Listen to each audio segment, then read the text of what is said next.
Voici ce qu'il se passe lorsque vous faites des sacrifices d'animaux, des sacrifices de sang d'animaux, des sacrifices d'humains, des sacrifices du sang humain.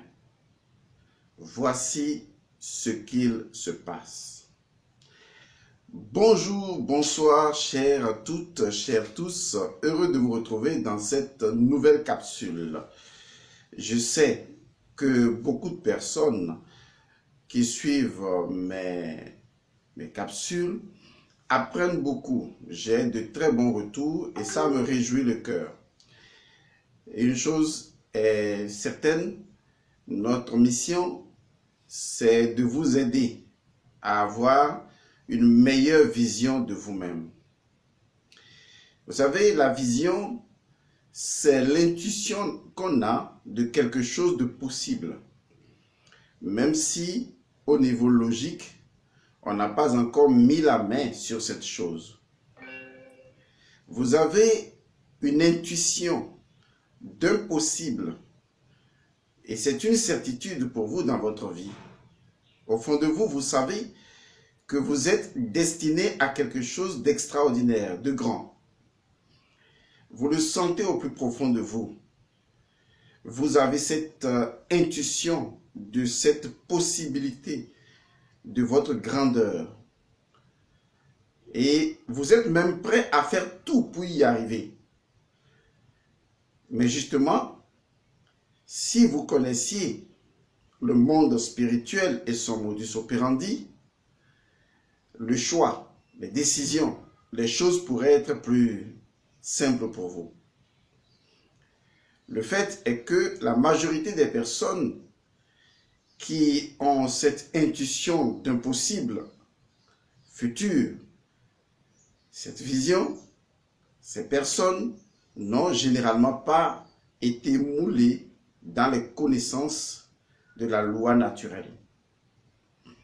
Et souvent, vous posez beaucoup d'actes sans vous rendre compte des méandres vibratoires énergétiques, des méandres dans lesquels vous vous retrouverez ou que vous vous retrouvez déjà. Il est de ma responsabilité d'attirer votre attention sur ce qu'il se passe dans ces cas précis. Vous voulez réussir et je le comprends. Vous voulez avoir du succès, de la renommée, et je le comprends. Vous voulez également avoir beaucoup de moyens financiers, avoir de l'argent, avoir une belle famille, de belles choses matérielles. Et ça également, je le comprends. Je le comprends parce que lorsque la spiritualité parle de prospérité, ce n'est pas une prospérité subjective et spirituelle dans un monde qui n'est pas matériel. Lorsque la spiritualité, la métaphysique, l'hermétisme parlent donc de la prospérité, c'est un englobant tout. C'est tout simplement cet état d'abondance, aussi bien spirituel que matériel, dans lequel chacun se trouve. Et ça, il faut le comprendre. Donc, on ne peut pas dire qu'on est spirituellement riche et que l'on est matériellement pauvre, à moins que on ait choisi cette pauvreté soi-même, mais la connaissance spirituelle est obligatoirement censée nous fournir, vous donner la prospérité matérielle, à moins que, franchement, vous n'ayez pas découvert les lois de la prospérité spirituelle et matérielle. Vous connaissez bien sûr cette phrase. Cherchez d'abord le royaume des cieux et le reste vous sera donné par surcroît. Malheureusement, les gens ont mal traduit ces phrases-là. Malheureusement.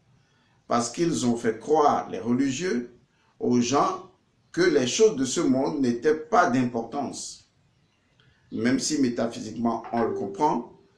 Et que les gens pouvaient même abandonner le fait de vouloir avoir des choses matérielles et ne se concentrer que sur un monde après la mort où les choses seraient bien pour ces personnes.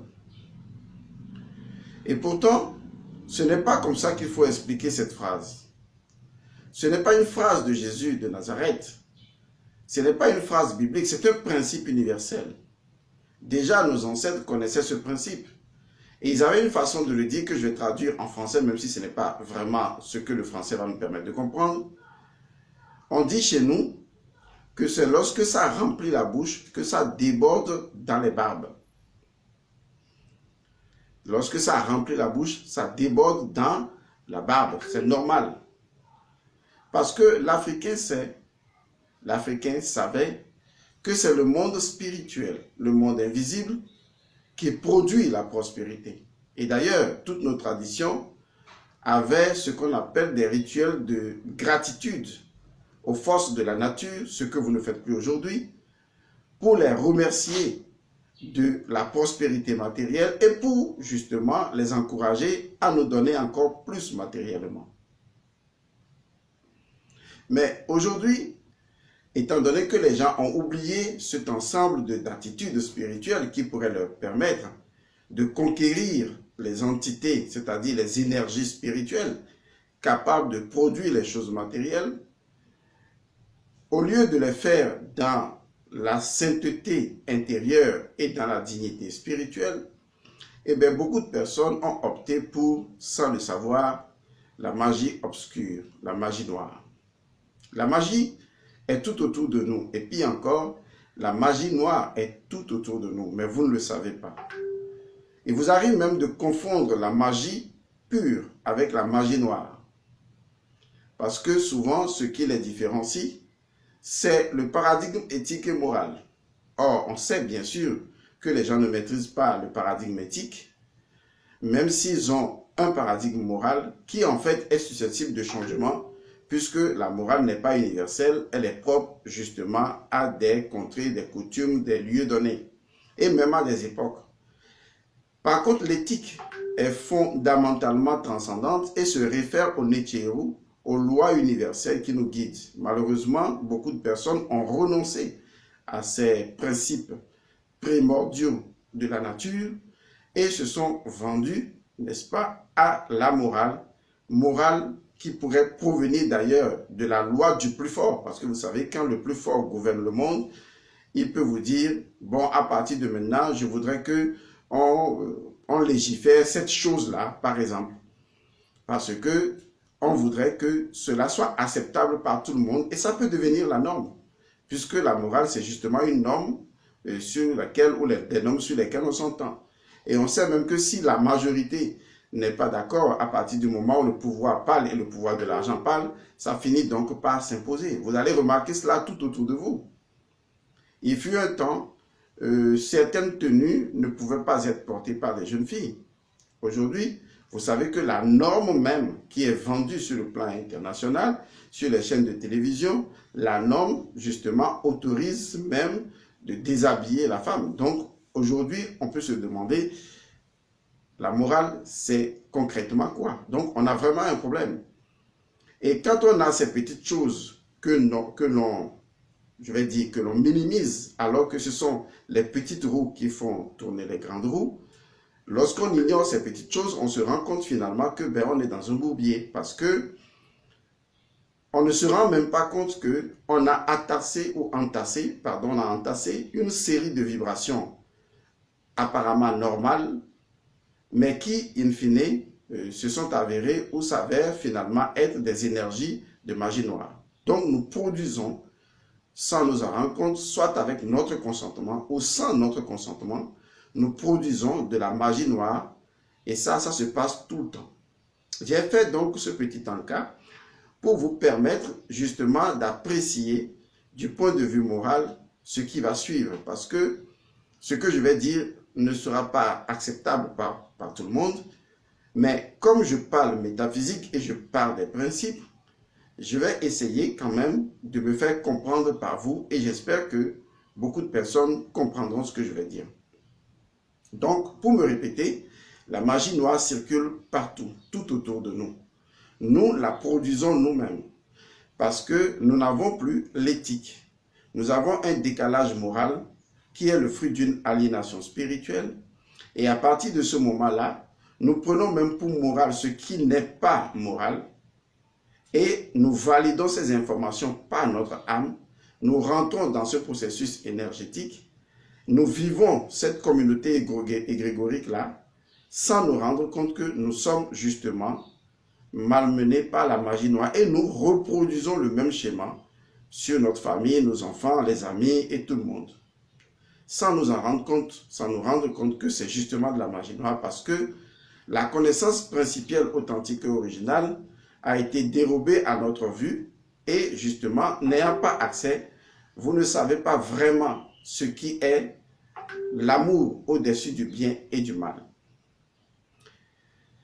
Vous savez, il y a une chose qui a toujours fait l'objet de discussions et de disputes au sein de la spiritualité. Lorsque vous prenez la Bible, vous remarquerez, lorsque vous lisez le Pentateuque, surtout quand vous rentrez dans Lévitique, vous lirez, vous vous rendrez compte qu'il a été fait mention de sacrifices, en l'occurrence de sacrifices d'animaux.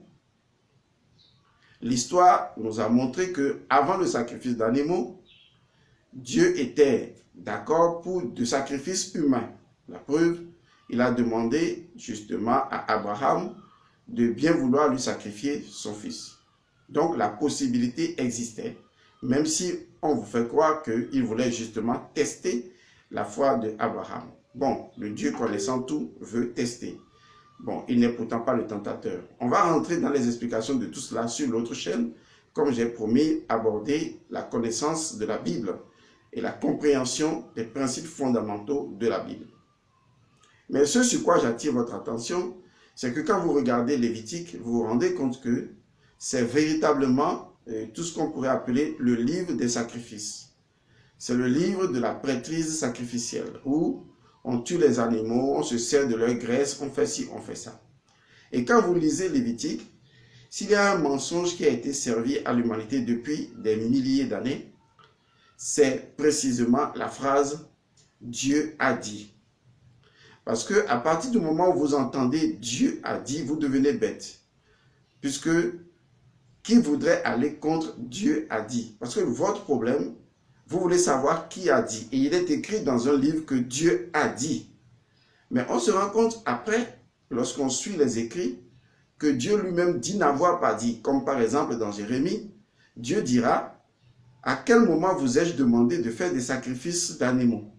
Je n'ai pas besoin de ces animaux. Si j'en avais besoin, j'irais les prendre moi-même. » Vous imaginez? Le même Dieu qui dans Lévitique semblait dire « Sacrifiez-moi les animaux » et donc des prêtres et même des prophètes lui sacrifiaient des animaux. Le même Dieu va dire dans d'autres chapitres comme dans Jérémie et autres qu'il n'a jamais demandé de lui sacrifier des animaux. Donc il y a une certaine contradiction, apparente bien sûr. Et on se demande en fait, est-ce que c'est vraiment Dieu qui a dit? Ou du moins, comment devrions-nous alors comprendre la phrase « Dieu a dit » ou « Dieu dit ». Et ça nous retourne justement dans Genèse. Genesis, dans lequel on se rend compte que c'est la première fois que cette expression a été utilisée, surtout lorsqu'on nous a donné les premiers et deuxième versets. Arrivé au troisième et au verset suivant, on dit « Et Dieu dit que la lumière soit ». Vous voyez, à partir de ce moment, cette phrase est devenue célèbre, que la lumière soit, parce que tout le monde dit que c'est Dieu qui l'a dit. Encore que, si on analyse vraiment cette phrase et qu'on attribue vraiment le Pentateuque, c'est-à-dire les 5 livres dits de Moïse à Moïse, on se demanderait tout simplement, est-ce que Moïse était là pour entendre Dieu dire que la lumière soit? Ce sont des analyses que lorsqu'on n'est pas métaphysicien, lorsqu'on n'est pas proto-spirituel, on ne fait pas. Parce que qui voudrait réfléchir à ce que Dieu a dit et qui voudrait remettre en cause le fait que c'est Dieu qui l'a dit? Et c'est ça le vrai problème. Alors que personne n'était là pour entendre que c'est Dieu qui l'a dit, on vous dira que oui, Moïse justement a dit ça parce que Dieu le lui a dit et donc c'est forcément Dieu qui a dit, alors qu'en réalité, ce n'est pas comme ça que les choses se sont passées. Parce qu'à partir du moment où on peut découvrir un principe, et qu'on sait que ce principe est universel, eh bien, le maître ou le prophète avait la latitude de l'attribuer directement à Dieu. Parce que Dieu ne s'exprimant pas en dehors des principes et ne s'exprimant qu'à travers les principes, on estime que la découverte d'un principe universel devenait une parole divine. Donc, l'expression « que la lumière soit » n'est pas déclarée par Dieu lui-même en fait. C'est un principe universel qui est le fondement de la création, car toute la création est née d'un logos, comme Atum par exemple, qui est l'être qui s'est éveillé à lui-même. Il représente l'illumination, donc il représente la lumière. Vous voyez, c'est comme ça. Et donc c'est cette lumière, et au sein de cette lumière, que toute création est faite par cette lumière-là. Et donc Saint Jean le dira dans l'Évangile, au commencement était le Verbe était avec Dieu, le Verbe était Dieu. Toutes choses ont été faites par lui. Rien de ce qui a été fait n'a été fait sans lui. Et en lui était la lumière était la vie des hommes. Vous voyez, c'est important de comprendre que lorsque les anciens savaient que ceci était un principe spirituel, ils l'énonçaient, mais ils prenaient le soin d'ajouter Dieu dit. Parce qu'ils savaient que, comme c'est un principe universel, eh bien, ça ne pouvait être que l'expression de la divinité universelle. Mais ce n'est pas proprement Dieu qui a dit, parce que le langage de Dieu ou la langue de Dieu, ça va poser problème pour dire que c'est Dieu qui l'a dit. L'a-t-il dit en hébreu, en latin, en mina, en fongbe ou en swahili? De toute façon, le problème va se poser. On va dire que oui, il a donné ça par intuition, on va trouver tout le langage possible, mais une chose est sûre, c'est l'homme qui est allé à la porte découvrir le principe, il a exposé, il a ajouté et Dieu a dit. Et seulement à un moment donné, lorsque vous rentrez dans les autres livres, et surtout dans Lévitique dont je parlais, où il y a eu question d'animaux, cette même expression sera utilisée, désabusée, vous voyez, et être imposée au peuple. Parce que pour que le peuple accepte ce que vous lui demandez, ce que vous lui dites, pour que le peuple accepte de vous fournir les animaux au nom de Dieu, ben, il faut forcément lui dire que c'est Dieu qui a dit. Vous voyez, c'est en ce moment-là que les choses sont devenues compliquées. Parce qu'en réalité, lorsqu'on approfondit sa compétence spirituelle, on se rend compte que c'est pas Dieu qui dit. On comprend que c'est celui qui représente Dieu et une certaine hiérarchie de divinité, qui incarne à une époque donnée une représentation divine, c'est lui qui devient l'interface. Et il exprime cette vérité de Dieu selon lui-même son propre niveau de conscience. Et selon l'époque où il exprime les choses. Et ça, vous devez le garder à l'esprit. Celui qui incarne Dieu en ce moment, qui incarne la divinité en ce moment parce qu'il a réalisé à un certain niveau, eh bien, il va l'exprimer. Il va exprimer les décisions dites divines compte tenu de son époque et compte tenu justement, bien sûr, de son état de conscience à lui-même.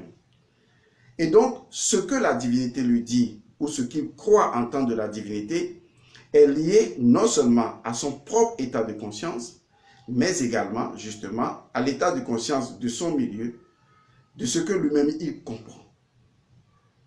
Et donc, vous devez savoir que lorsque vous lisez qu'il y a eu des sacrifices humains, ou il y a eu des sacrifices d'animaux, cela n'a jamais été le fait du principe premier. Parce que, en fait, le principe premier, et on vous le dira, Atum, ou on vous dira également Maou Segbolissa, ou la divinité de toute pureté, n'a besoin d'aucun sacrifice. Et donc, les sacrifices de sang sont faits pourquoi? Et donc, ces sacrifices ont été introduits au fur et à mesure de ce que j'appelle, ou de ce que j'appellerai, la dégénérescence spirituelle. Oui, il y en a eu au cours des siècles passés. À partir du moment où l'homme a commencé à rentrer dans l'âge sombre, où sa conscience spirituelle a commencé à s'assombrir, il a décliné systématiquement vers le sacrifice du sang des animaux, ce que nous appellerons justement une autre voie. Et c'est ce qui va se passer au fur et à mesure. Ce qui va amener même les gens à croire ou à légiférer le sacrifice des animaux et à penser que c'est la seule voie ou c'est la voie. Si vous prenez l'Afrique par exemple, nos ancêtres savaient que Dieu ou Mao ou tout ça n'avait pas besoin de sang, n'avait pas besoin de sacrifice de sang. Mais le fait est que ils avaient besoin pour obtenir un certain nombre de choses, vu que la voie principale même a été perdue, ils avaient besoin de ce sacrifice-là pour entretenir des entités spirituelles qui maintenaient l'équilibre au sein de la société. Et donc, ce sont ces entités qui avaient besoin du sang, c'est-à-dire de l'énergie vitale pour pouvoir tenir leur position spirituelle et cadrer l'équilibre au sein de la structure. C'est ce qui avait cours. Ce n'est pas le Dieu qui a besoin du sang. Je vais dire plutôt que c'est eux-mêmes qui avaient besoin. Mais ce que eux ils faisaient, ils avaient une intelligence associée à la chose, c'était tout simplement de communiquer avec l'animal et d'avoir son autorisation.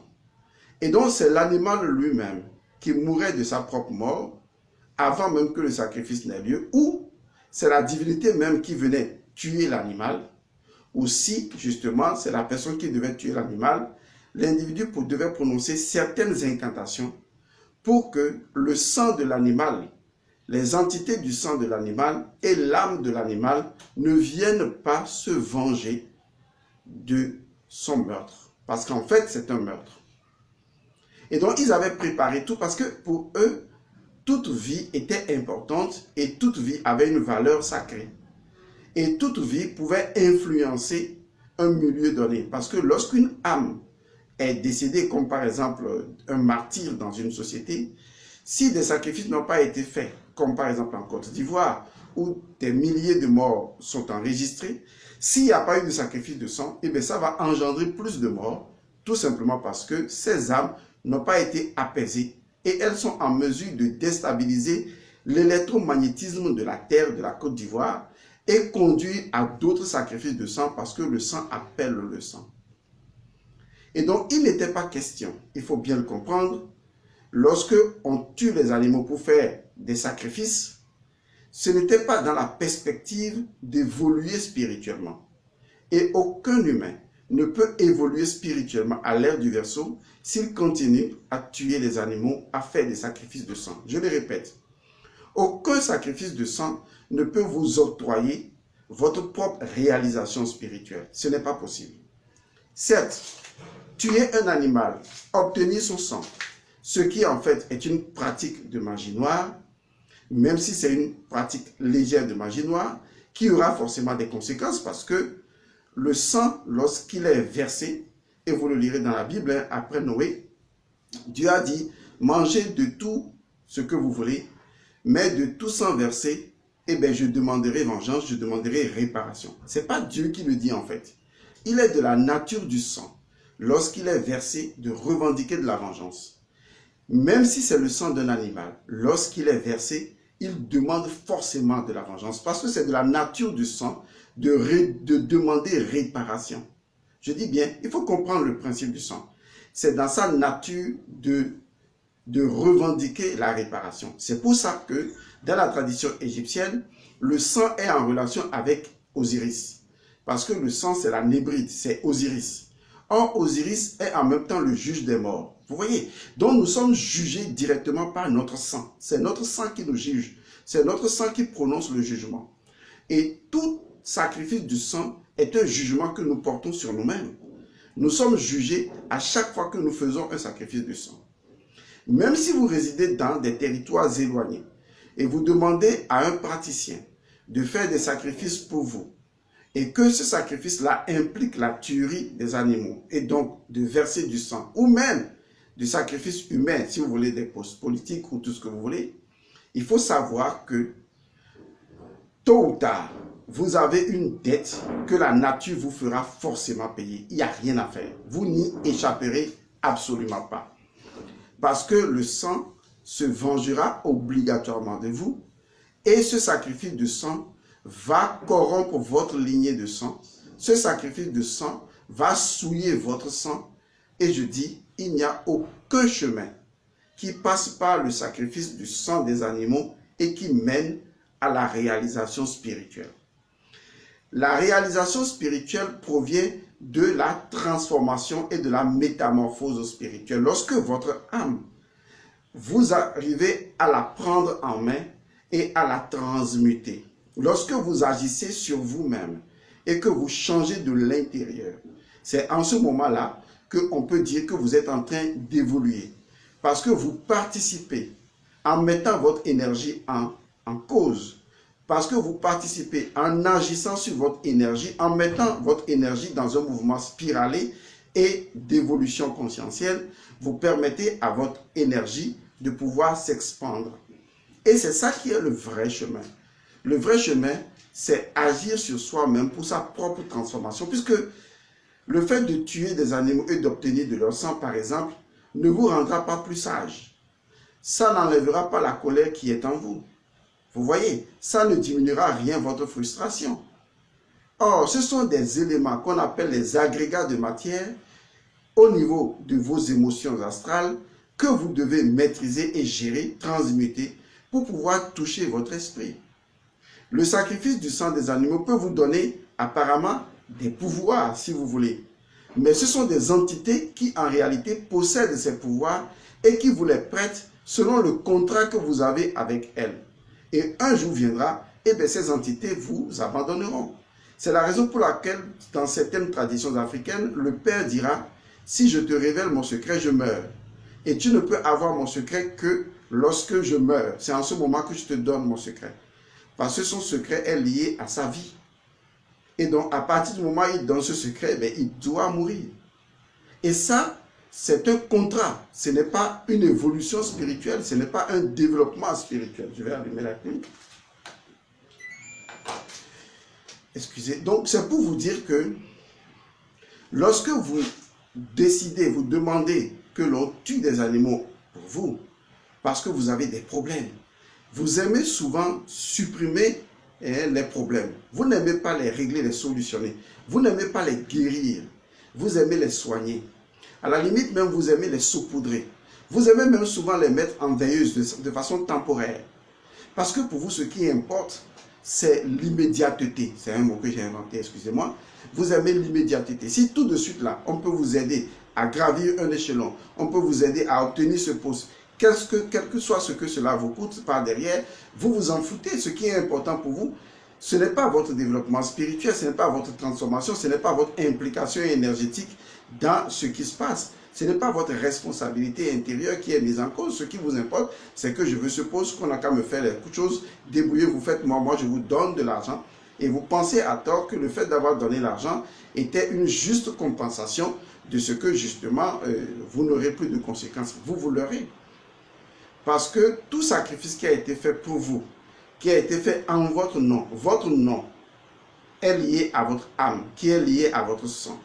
Et quand votre nom donne l'autorisation et que votre nom est impliqué dans un sacrifice de sang, vous êtes entre griffes sous l'effet d'une malédiction de la nature. Tôt ou tard, on peut vous dire autre chose, hein, je ne suis pas contre. Les gens n'ont qu'à vous dire tout ce qu'ils veulent. Mais tôt ou tard, la nature vous fera payer cela d'une manière ou d'une autre. Car tout sacrifice du sang introduit un déséquilibre dans la nature. Je ne suis pas contre les gens qui font le sacrifice du sang. Mais ils ne peuvent pas vous expliquer que c'est Dieu, Mahou, Segbonissa qui a besoin de ce sacrifice du sang. Ils vous diront simplement que ce sont les divinités. Ok, analysons. Les divinités ont besoin de sang pour être opérationnelles.